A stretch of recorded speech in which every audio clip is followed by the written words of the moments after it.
This is your boy like on half Endo. I can tell you right now, for anybody who always gripe me about this is drive time. I'm gonna do a video on this while I'm driving.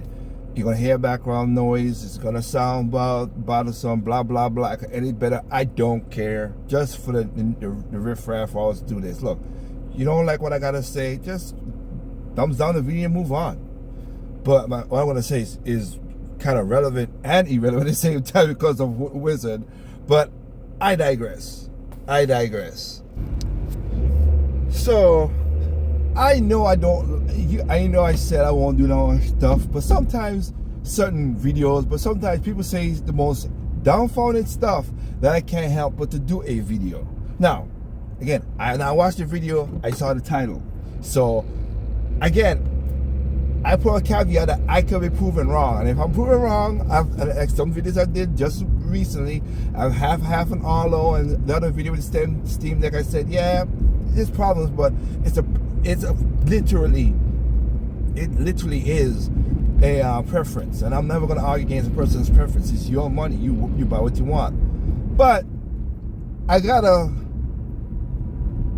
there's sometimes I'm like, what the hell? As you're gonna see in another video, that should be a video that you just saw, where you're like, that's what you call a review? That's what we're doing now? Really? And I might in the future do a review on the two platforms I have. I have a PlayStation Portal, right? I have a PlayStation Portal, and I can tell you right now, I like my PlayStation Portal. It has things I don't like, just like the Switch 2. There's things I don't like, but I like this stuff. I like this concept. The PlayStation Portal was meant for me. Now it would have been better if you had a cartridge and then you could have done stuff, blah blah blah. But anyway, digress. I like the PlayStation Portal. It's helped me to play my PlayStation games, PlayStation 5 games more, and I could tick it off of my to-do list, my backlog.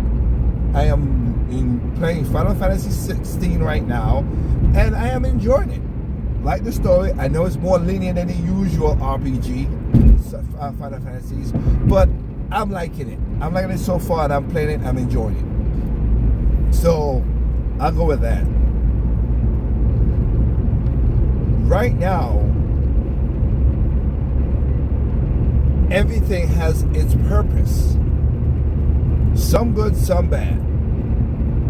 But looking at the title of this video, Nintendo makes you rent your childhood. How? Oh, you mean unlike Sony and Microsoft don't do that? They rent your childhood. And also, rent your child for $20 a year. That ain't bad, if in my opinion. It's not that they charge you $300 a year, Xbox, or $200 plus a year, $300 a year, again, Sony. But again, I'm not knocking them for that. That's what you choose. That's what you're gonna go with. Okay? So, again, understand that. Definitely understand that.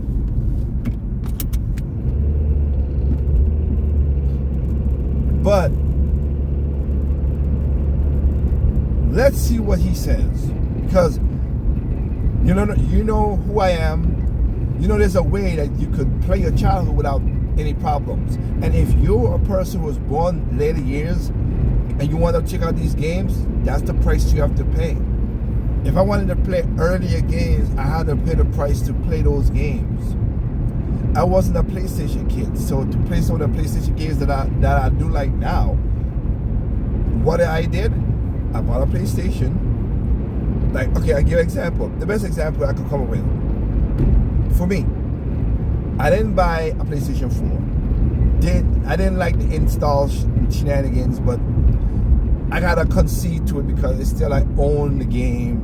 And again, everybody's starting to do the install crap now, so it sucks. But it's still a physical form that I can own and get. So I relate to that and miss out some really good games that I was looking for PlayStation 4, and I'm gonna play them. So I got the PlayStation 5. What did I do? I just bought the physical version of the games. So Some were cheaper, some was not as cheap. Why? Because I'm not buying the digital PlayStation 4 game, which is cheaper, just to play that out. No. I want to own my games, so I go ahead and search, like I showed you guys in the video with VGP, and Limited Game Runs. I know people don't like them that much, but hey, it's still a physical game, and all the other places, so I get my physical game. So I could own my game. I gotta pay sometimes a little top dollar. It is what it is. But at least I own the game, and I can play whenever I want if I take care of my console and I take care of my games, which I have done for the last 30 years. But we're gonna see. That's the best way to keep your childhood, quote unquote childhood. I mean, yeah, whatever. But let's see what the fake wizard, because he became a Nintendo hatred channel, and he always talk about consumers this, and he's for the consumers. Hey, no, you're not. The videos I've done on you, no, you're not, because some of the solutions you've brought up have been asinine. But again, you can't be proven wrong, so let's watch the video. Again, apologize for the background noise. I am literally driving, because again, I got a busy work schedule. I can't be making videos home. I don't do this for money, so I do this for just content of having a conversation about the gaming industry. Hello, I am the real life fake wizard. Fire Emblem Path of Radiance. Oh yeah, I forgot about that. I gotta literally disconnect from the my Bluetooth. So I apologize if you heard a background noise. Dropped on Nintendo Switch 2. One of the most beloved tactical RPGs ever made. Also, one of the most expensive GameCube games on the secondary market. $215 for a complete copy, $400 or more if it's sealed. A game that's been legally unavailable for 20 years. And now... Legally unavailable? How the hell? Wait, whoa. How is legally unavailable? You just showed... Oh, here we go. This is what I'm talking about. You just showed it. If you want the game, you got to pay the money. Anderson did that. He wanted to play the game. He liked the game. You pay the money. It's not legally is the only way. Like I said, the legal way to get this game is that way. Physically, that's it. That's the only way. So Nintendo put it into their what do you call it? Into their online game catalog, and you got a problem against that? Again, you just set a price right there. So legally, right? You go get this game. You're correct. So what's the problem? Anyone with a Switch 2 and the Nintendo Switch Online expansion pack subscription can play it. In my heart, I want to say this is genuinely good news. Like, thousands of people are going to experience this incredible game for the first time. And I'm happy about that. Fire Emblem is in my top 5 favorite game franchises. But there's always a but with Nintendo. You still can't buy this game. You can only rent it. And that distinction matters more than Nintendo wants you to believe. What? Today's indie game shoutout is Dark Deity. Am I missing something here? If you want to buy the game, you buy what you just stated. Just buy the game. And have a Wii or GameCube, and you can play the game for all its glory. If you ain't got that, and it's so funny that's the bitching now, where 80% of the games are digital anyway. You don't own them, so come on. 80% of games that are being bought today are digital. So you get the game for $20, play the game, say you played it, beat it, and whatever, and then you gotta worry about that. I swear sometimes. 2. Varroa is a peaceful continent on the brink of war, as the Asvarelian the video. Let me give Path of Radiance the credit it deserves. This is a 2005 GameCube tactical RPG. It introduced Ike, one of the most popular Fire Emblem characters, who most Americans learned about through Super Smash Bros. The story of this game is excellent. The gameplay is deep. The art direction holds up remarkably well for being a 20-year-old game. And it's been effectively impossible to play legally. Hear what he just said. The art direction held up great. Why? Because, again, that's what I always like. Art direction.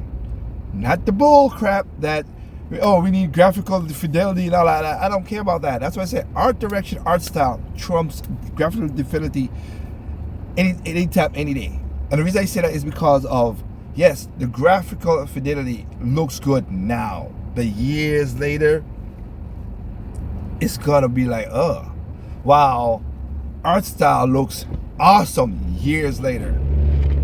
I like Final Fantasy 16. I'm not gonna lie, like I said, so far when I've been playing it, I'm enjoying it. It's a problem though. It's just trying to go, it's more darks and grays and shadowy and all that stuff, which blends to the game being medieval times. It makes sense that way. But 20 years from now, is it gonna look great? I don't know. Mario Sunshine still looks good.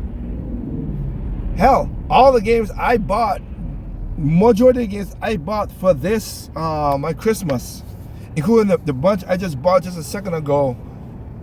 I don't think I put that video up, but I'll put that video up. But from VG, they're gonna look good years from now because of art style.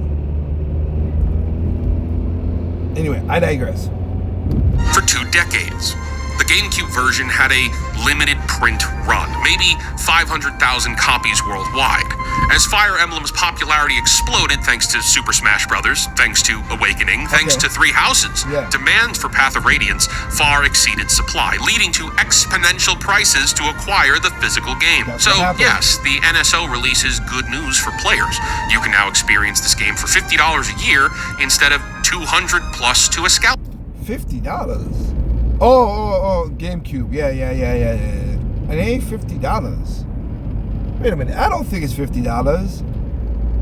I know it's $19 for the regular. Ain't it like $20? I think it gotta be like, I think it's $34 is what it is. Not $50. It's $34, I think it is. I could be wrong, but I'll double check when I could, like I'm driving, when I could not drive or whatever, and I'm not gonna do that until I get to a spot where I can park up. So if this video is going on, I'll check it and I'll come back and tell y'all. But I know it's $19 for the regular. If you want the NSO and everything else for the GameCube, then it is like $34 for that. Because I know it's $80 for family, which that's what the plan I got. That's a meaningful improvement in accessibility. But let's talk about how Nintendo structured this accessibility. You cannot buy Fire Emblem Path of Radiance on the Switch 2. It's not available as a standalone purchase on the eShop. You can't pay $20 or $30 or even $60 to own a digital copy. The only way to access this game is through a Nintendo Switch Online Expansion Pack subscription. And that subscription costs $50 a year. And the moment you stop paying, your access disappears too. Nintendo made a deliberate choice here. They could have sold this game. Okay, I have to make this turn right here, and I know it's gonna be a thing. I gotta check this, because I swear if I'm wrong, I would gladly say in this video I am wrong, because I want to see what the price is for NSO with the game pack. The expansion pack. So I'm gonna check that out right now. So I'm off the side of the road because I'm not gonna be driving and looking at this. I want to see this, and you can go check it yourself too as well, but I want to see so I have the benefit for this video. Okay, all right. So I was proven wrong. I had it mixed up. The original family is $34 without the GameCube expansion is $34. That's why I got it mixed up in my brain. So I apologize to the wizard. I was wrong. It is $50. Okay, $50 a year for the expansion for the individual. $80 for family, which that's what I have with five other people, and we gotta pay every year situation set up in that regard. And remember, this year we gotta do something, so somebody gotta pay that. I gotta figure that out myself. Anyway, I digress. He's right. $50 a year. He's correct. You gotta pay $50 a year. All right. If you want to play this is a game that you want. And also, let me see, $50 a year divided by 12, $4.16. Wow, yeah. Correct. Now, it's kind of funny you saying Nintendo could have made this into its own game and stuff. You're right, they could have. There's a lot of games Nintendo could do that too. But then, let's go to previous videos that you have done before, Wizard, and other gamers. If Nintendo remade Final Fantasy Path of Radiance and charged you $50 for it, y'all gonna be bitching. Because you're gonna like, they're selling back our past like they did with Mario Galaxy and with all the other games that they did in the past. They're selling back our history. They're making no new games. That's what y'all argued last with Mario Galaxy 1 and 2 and RPG Stars and Paper Mario and all that stuff. So it's like, damn if you do, and damn if you don't. And I wish they had, but they chose not to. They chose to lock it behind a recurring subscription because recurring revenue is more valuable to them than one-time purchases. Like and our lore masters will know this wasn't always Nintendo's approach. On the Wii, 3DS, and Wii U, Nintendo ran a service called Virtual Console. You can buy plenty of previous console-made games individually. $5 for an NES game, $8 for SNES, $10 for N64. And when you bought them, you owned them. They were downloaded to your system. You could play them whenever you wanted, subscription or not. Virtual Console wasn't perfect. The library had lots of gaps. Purchases didn't transfer between systems as smoothly as they should have. But the fundamental model was pro-consumer. You paid once. Pro-consumer bonus. Yeah, you pay once. No, it was a customer. You buy what you wanted. And you can still buy those games if you have those systems. If you have a Wii U, it transferred and you could play your games if you bought them. If you didn't buy them, then you're SOL. That's just what it is. You see how funny how gamers are? For years, people bitched about the Virtual Console. Now they got something in their mind, which I give it to them, in their mind is worse. But you remember, y'all bitched about it and y'all forced Nintendo to follow the other companies. And when they do follow the other companies, now you bitch about it. Make that make sense. You own the game. When Nintendo launched the Switch in 2017, they killed Virtual Console. They replaced it with Nintendo Switch Online, a subscription service that bundles retro games with online play. Path of Radiance has been expensive. Yeah, because y'all remember what people were saying back then? Nintendo should be like the blockbuster of. There should be a blockbuster gaming of the old games and stuff like that. People forget that. Go back to the videos and see 2014, 15, when people, 15 and 16, when people were saying that they have all these games that's good and blah blah blah. They should have like a blockbuster. Now they have a Netflix version of the blockbuster or Netflix version of their game system. Y'all bitching. Can't make you bitches happy at all. On the secondary market for over a decade. Nintendo knew this. I mean, everyone knew it. Come on. Thank you. The game regularly appeared on most expensive GameCube game lists. It was famous for being unaffordable. Nintendo could have fixed this at any point. A $20 digital release on a Wii U Virtual Console would have satisfied demand and undercut scalpers. Perhaps a HD remaster like they did with Paper Mario: The Thousand-Year Door. It would have been a guaranteed hit. Especially... Really? Guaranteed hit? That's what you wanted? Okay.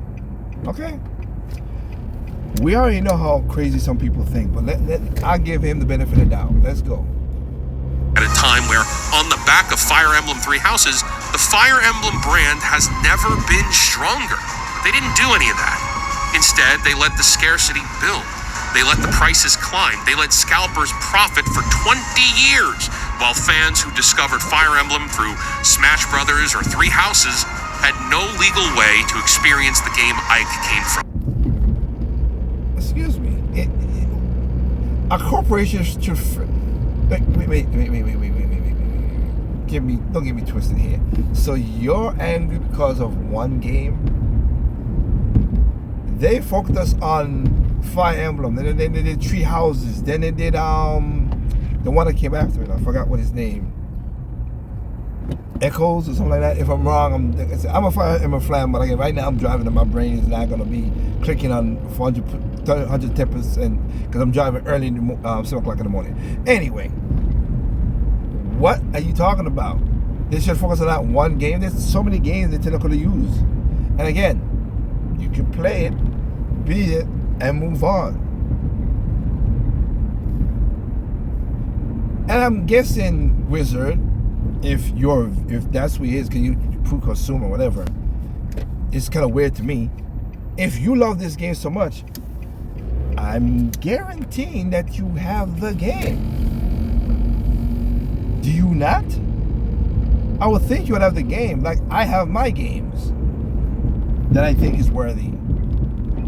So I would think that's the situation. If I'm wrong. And now, only now, they've made it available. Not as a purchase, as a subscription perk to drive expansion pack signups for Switch 2. Nintendo isn't solving the scarcity problem, they're monetizing it. The secondary market prices aren't going to crash, by the way. History shows that NSO editions don't significantly impact collector prices. Yeah. Super Mario 64 was added to NSO in 2021.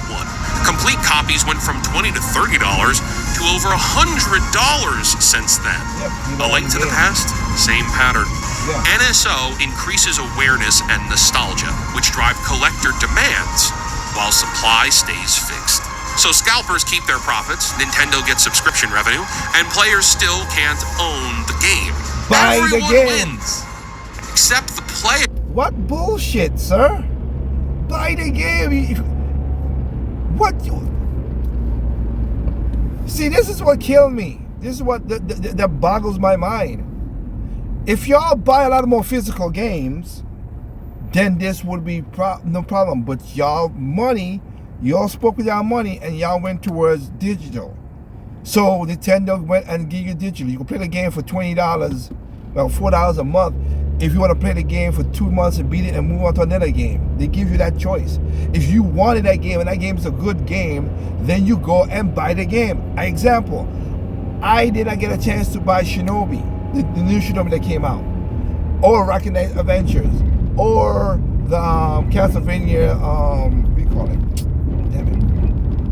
The Castlevania on the Game Boy Advance, not Advance, on the Dominus Collection. I didn't get those chance to get those games. Busy life, things going on. I didn't get to play those games. Can I play some of those games digitally? Can I buy them digitally? Yes. Yes, I can. You know what I did? I bought the game physically. I spent the money to buy them so I could own them. Answers the question there, man. Question answered, Mr. Wizard. What are you talking about? You play it as you want it. Most of the market is digital, so you play it as you want it now, or you go and get it, or go and buy the physical and you own it. And then seeing what the market says, being that a lot of people still buy digital more than physical, yeah, the physical gonna be more money. I know that because I paid some crazy money for some physical games. But I own it and I wanted it, and you know what it is.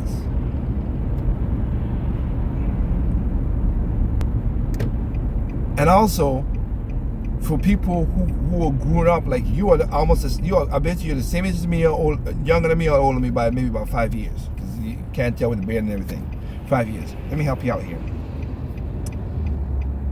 I have my Super Metroid. I have my NES Metroid. I could play Metroid NES, the NES version, off my Wii GameCube, because I should say the Wii, because I have the original Metroid Prime. I unlocked the whole, that version of the game and whatever. If I wanted to, my Game Boy 2. Honestly, Game Boy 2. Oh, good Lord. Metroid 2. Sorry. Metroid 2. I still have the physical version of that game. And I also have the digital version of that game that I bought a while back. I can still play on my 3DS right now because I bought it then. Super Metroid. Same thing too. Is on the Wii U shop. I have it. I can still play it on my Wii and my Wii U if I wanted to, and on my Nintendo, the NES Classic, SNES Classic. Sorry, Super Nintendo Classic, because I have one. If I wanted to, I have one. Sir, there are options to buy these things. That's what I did.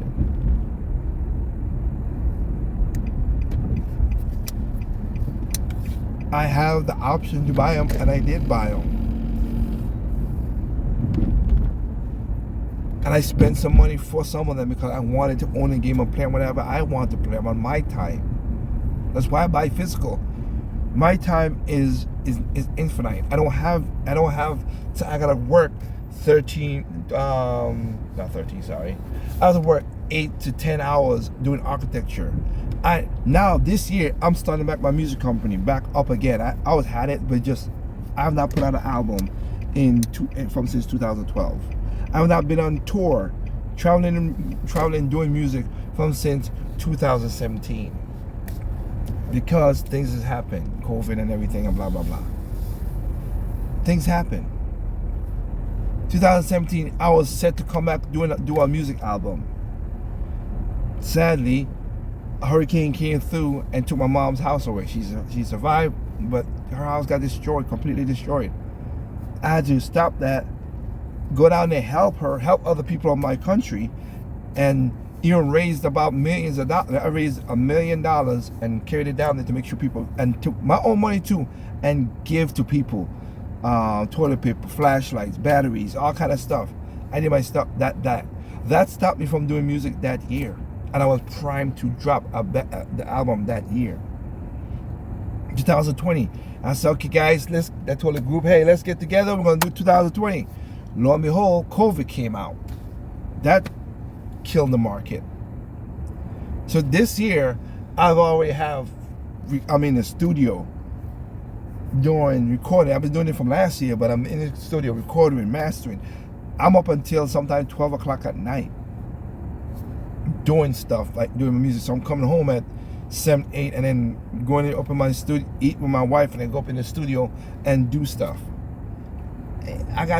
So I don't have time to play music. That's why I say the Portal came in handy, because again, I can play Switch 2 games down in my bedroom because it's portable, and the Portal is I can play my PlayStation games as well too, which I'm playing 16. I'm enjoying it, and Grand Blue. Grand Blue is another good game from place that I've been playing. Grand Blue Fantasy. But you have to make sacrifices if you want that certain thing. There's no magic bullet. Everything has a sacrifice, sir. I don't blame Nintendo, no Sony, no Microsoft in this situation. Once again, I blame the gamers. If you guys bought more physical games, there wouldn't be a problem. But you don't buy physical games. You buy digital. And this is what you get. Why is that so hard? I don't know. That's a weird thing for me.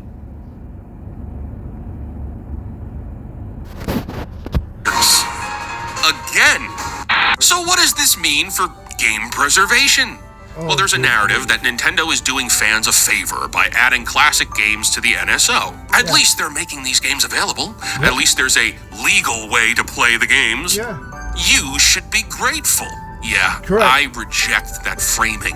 Making games available through a subscription you can cancel at any time on a platform that could very well eventually be discontinued with no guarantee the game will remain in the library, that's not preservation. That's temporary access. Preservation means the game continues to exist and remains playable regardless of corporate decisions. Preservation means if Nintendo decides to remove Path of Radiance from NSO next year, which they absolutely could do, the game is still accessible. Under the current model, if Nintendo pulls the game, your legal options are pay $215 to a scalper for a physical copy, or sail the high seas, yar. That's not preservation. That's hostage taking. Nintendo aggressively pursues legal action against ROM sites and emulation projects, the very communities doing actual preservation work. They sued Yuzu out of existence, and they've sent cease and desist letters to fan projects for decades. And that's not going away anytime soon. And what do they offer as an alternative? a subscription service where you rent games you can never own on hardware that will eventually be obsolete with no guarantee of continued access. Nintendo wants control over gaming history. No, they don't, and that's not... Well, buy the damn system, and buy the game, and take care of said system and said game. Not that hard. Again, if it wasn't for the unfortunate hurricane that destroyed my mom's house, I would have had my NES, my original NES I bought in I did not buy it. My aunt bought it for me in 1989. And and it was still working. It was still playing. It was still working, just as my Game Boy was as well too. That got lost in the hurricane as well too. I had a Game Boy Color, and that's what happened. And let me be honest to this too, like for me, again, thanks to hurricane, again, shout out to, to the Game Boy.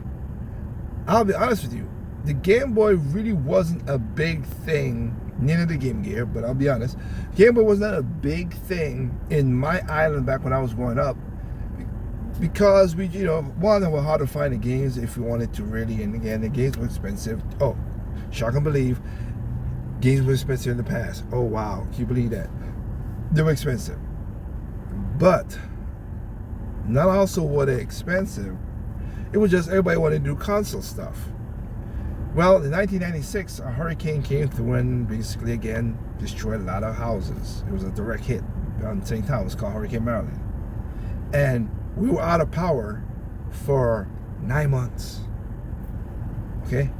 9 months without power. So people who bitch about, internet and all stuff, 9 months without power. Okay? We had no power for 9 months. Okay? So miss me with the boo-hooing for you bitches who ain't got power on internet for a couple days. Okay? 9 months we didn't have no power. But the one thing that surges among my schoolmates and my classmates was a Game Boy. And I got me a Game Boy Color, kind of like accident, whatever. My mom bought it for me just to sort of have something to do, because again, we had no power. And we went around and played baseball or football and stuff like that, but we had to also come in earlier. Curfew was, one, they had curfew because they didn't want craziness. Two, we had to come in earlier because there's no street lights. There were no street lights out there, so we couldn't play or basketball, play or football or baseball like we normally could have played, or go to the baseball field and do that because there was no power. So I got me a Game Boy Color, and Game Boy Color, I picked up Pokemon Yellow, was it blue? I think it was blue. No, I think it was red. And then my neighbor had blue. And we started, and that's how we got into the Pokemon craze.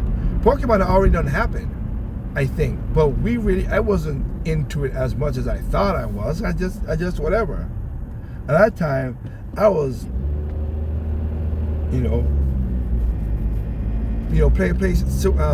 PlayStation games was kind of maybe, if you could get them. Super Nintendo was most of the game console was killing that right now, and Genesis were playing games. But again, as I stated before, we had no power. So Game Boy became the accessory. So on my island that I could think of, again, everybody's different, but just give you my experience. On my island, when I went to high school and everything, that came the de facto console, Game Boy, and we were playing it. We walked it in schools. We were playing it at lunchtime. Pokemon became a hit, true necessity. Not because it was a popular thing, to be honest with you. It wasn't popular back in my country, but because it was there it was the newest thing there. People bought it, and then we just wanted to play games and have fun. And my point is, and my sister, who's a Pokemon fanatic, she has a lot of. We still have the Pokemon Gold and Silver. We still have those cartridges. Look, she have those. We still have those cartridges. So yeah, if you want to, you want. If you don't, you don't. That's the way I look at it. Stop the blood clot crying, man. Jeez. Y'all annoying as hell. Alright. I'm at work. I'll have to split this video up. As you can see, it's right there. So if you see it, it's gonna be split. But I'm gonna try to put them back together as one video. And again, I apologize for the background noise, driving, and everything. With that said, I'll catch y'all on the flip side of this video. Video will jump. Cause the audio might be different. That's why I'm saying audio jump. Let's continue the story. Gaming history. They want to be the sole gatekeeper determining which classic games you can play, when you can play them, and how much you pay for the privilege. Let's do... Not really. Again, you can buy the game and play anytime you want. That's why we want physical games all the time. Some quick math. You subscribe to NSO expansion pack for $50 a year. Okay. Over 5 years, that's $250. Yes. Over 10 years, $500. Yeah. Assuming NSO remains in its current state and sticks around for 10 years and doesn't have a price increase in that time, which it very likely will. For $500, you own nothing. The moment you stop paying, every classic game in the library disappears. Excuse me. Ain't that Xbox and PlayStation's same thing too? You own nothing. Am I missing something here? Again, and same thing will go, and other people know it will go for the Steam as well. You don't get everything. You might get some games. You won't get everything from Steam, so stop it. Stop it. You won't own nothing either. So Nintendo is not the only one. Wizard? It's like, why y'all picking Nintendo with all... See, this is the part I don't like. And this is why, say what you want to say, I'm different. I'm going to see I'm different. I talk about the gaming industry as a whole. I will call out Nintendo on certain things because of certain aspects, the whole physical games and all that other stuff. But as a whole, we fucked up our hobby. Point blank, period. The greed would not be there. People have heard me say it. The greed would not be there if we didn't stupidly went along with the companies. Because again, if I don't buy said object, they go bankrupt. As we see many studios shut down when they do stupid decisions. So it happens. But we stupidly, I say we as a collective, not as a person, because I am not buying. I buy what I want and I know what I want out of it. You see my collection. That dumbass move is what fucked up everything. I'm serious. So it's kind of stupid and kind of retarded. You know, we gamers are that stupid that we let this shit happen. We were the fault. We were the catalyst. We were the people who took our money and bought digital, always online, broken games, day one patches games that I bought the game 5 days early just to play the game. Day one patches, I'm a part of that. I'm not gonna say all the others. I'm definitely not a part of because I ain't with that bullshit. Hell, there's some games right now that I love and and it goes to what this moron just said. I love Tales of Symphonia. That game brought me back when I was against RPGs, when I was just in college, in school, and it brought me back to do stuff, okay, which I liked. So I have a fond memory of that game. Did I buy the Switch version of the remaster of that game? No. Why? Because it came out with broken shit. Literally was a broken game. And I was like, what? Wait, what? And when the game came out, 2002, 2003, I ain't bought the game yet. You know what I have, the Wizard? That why it doesn't bother me too much? I have not one, but 2 copies of the GameCube Classic in my physical library at the house. And as I showed in the video when I was trying to tell you that, you know, the Switch Online, not Switch Online, that the game was broken and I don't think I'll buy Symphonia. You know, I'm buying other Tales game, but this Symphonia game, here you go. I showed you I was playing it on my Wii. I have 2 Wiis. I have 2 Wii U's. I have 1 GameCube, especially made GameCube. I have 1 Super Nintendo, 164. I have 3 Switches, 2 3DSs. Well, three really, but one of them is messed up and whatever. It still could play games, it can still work, but it just, you know, give me a second there, guys. Sneeze. Oh, sorry about that. Even though you didn't hear me sneeze, but anyway, yeah.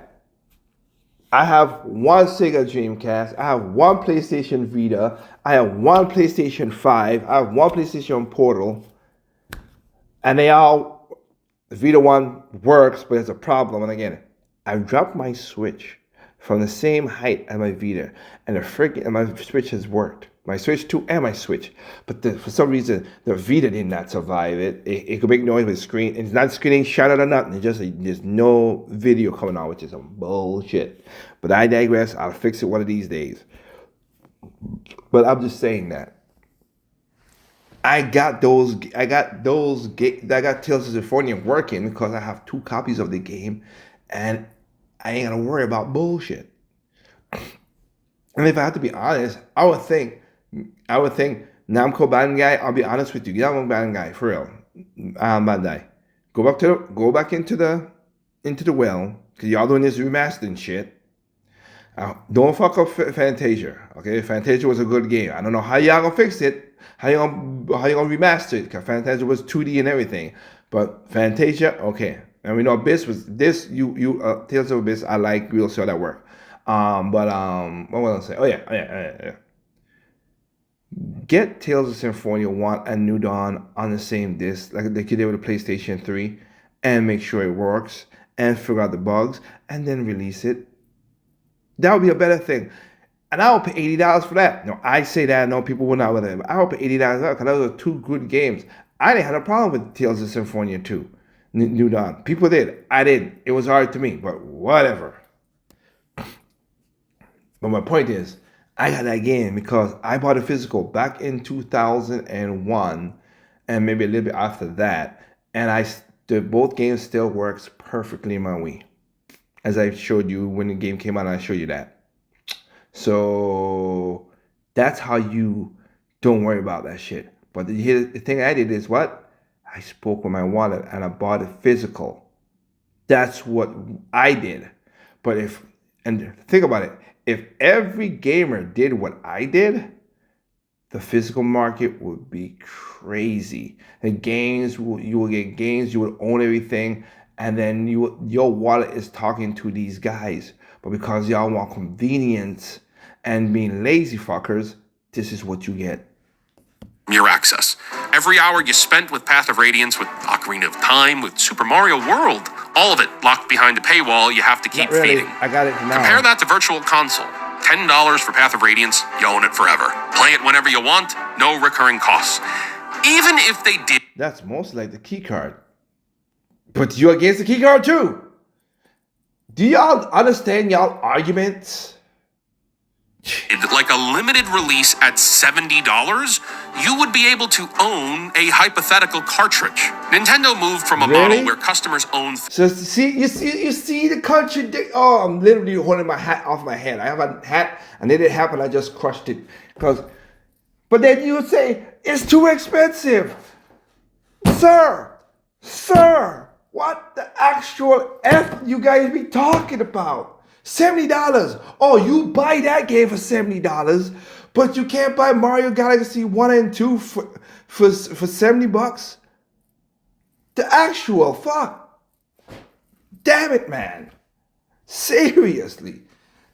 Too expensive. But you'll buy all the game expensive because you want it physically.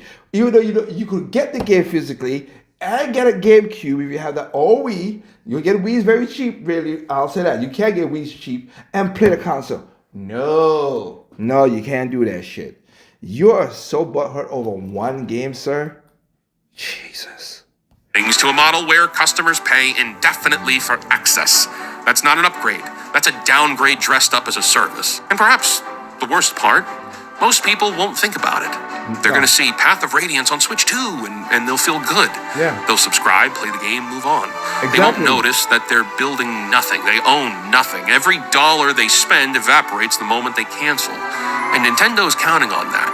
They're counting... So is Sony, Microsoft, and Steam and PC gamers. What the frig are you talking about? Jeez. On you not thinking too hard about the difference between access and ownership. Oh my They're Lord. counting on the excitement of new classic game available, overshadowing the reality of you renting your childhood. So what do you do with this information? Well, if you want to play Path of Radiance, the NSO subscription is currently the most affordable legal wink option. Yes. I'm not going to tell you not to subscribe if you genuinely want to experience this game, and it is absolutely a game worth experiencing. But, go in with your eyes open. Know that you're renting, not buying. Know that your access depends on Nintendo's continued willingness to offer this game. If preservation matters to you, consider what you're supporting. Every NSO subscription validates Nintendo's choice to kill Virtual Console. Well, again, 80% of people buy digital games. It's not them. It's all gamers. Every sign-up tells them the subscription model works. If you want to actually own classic games, your options are limited. Physical copies if you could afford them. Other platforms that still sell retro games outright. Or the gray market that Nintendo is trying to sue out of existence, which ironically does more for preservation than Nintendo does. And regardless of what you choose, remember this the next time Nintendo announces another classic game coming to NSO. Remember that they're not doing you a favor. They're not preserving gaming history. They're extracting recurring revenue from your nostalgia while ensuring you never own. It's so funny. Like every other company is doing this, but Nintendo gets the flack. See, if Nintendo was the only one doing this, I would be right beside you arguing and championing your cause, fake wizard. The problem is, all the other consoles did that shit before Nintendo. And y'all didn't say bullshit. Xbox is doing this verbatim. Oh, it's a great deal for $19. They raise it up $10 more, and y'all holla boo, this is a horrible deal or whatever. You couldn't pay $10 more to get games that you never were going to own. $19, you didn't own the games anyway. So how the hell? Oh my gosh. Anything.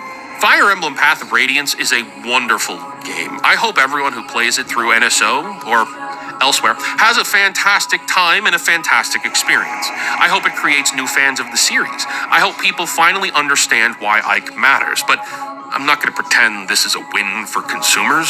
Nintendo could and should have sold this game. They're choosing not to. They could support preservation, but they actively fight against it. They could offer ownership, and they offer subscriptions. Nintendo is slick like a fox. They know exactly what they're doing. And what they're doing is building a future where you pay forever and you own nothing. Until next time, create, innovate, inspire, and for the love of God, cancel Disney Plus. And maybe don't get an NSO subscription. Don't buy a Switch 2. We covered that, How about don't buy Xbox or PlayStation or Steve, whatever, because you don't own everything like I just stated. That makes more sense, right, Wizard? Stupid logic. Oh my God, y'all got stupid logic. LBC. Oh my God. In the middle of last year, you don't get a Switch 2. I don't have one. Good for you. That new Fire Emblem game coming out looks incredible. It's breaking my heart. I won't have the console to play the game. Because you're an idiot. Yarg. Yeah. Oh, you're gonna steal. So you're gonna steal it. Good. Great job. Great morals you could teach these kids. No wonder gamers are stupid. They're stupid. Y'all are stupid. You're getting dumber and dumber every year. The youth of America is getting dumber and dumber every year. That I know. So shit, I know gamers are getting dumber and dumber every year. Oh my God. I swear y'all are idiots. Whatever. And I got another video he just popped up because I accidentally picked on this video, which is shitty. Now it's popping up more. I want to see what he says, because he says games that's worth something. So I want to do another video on that and do that shit. But I have another video coming up this Friday talking about other stuff. Talking about the console war, which is all, since I talked about the auto console war last week, this one will be crazy, but oh my God, this is just dumb. All right, anyway. My goodness, loss of brain cells. Remember, there's no perfect games out there. What's perfect to you is not perfect to me. What's perfect to me is not perfect to you. Simply enjoy your games and the consoles that you bought, including PC and mobile devices. Just enjoy the damn games, all right? And just let it be. Shit.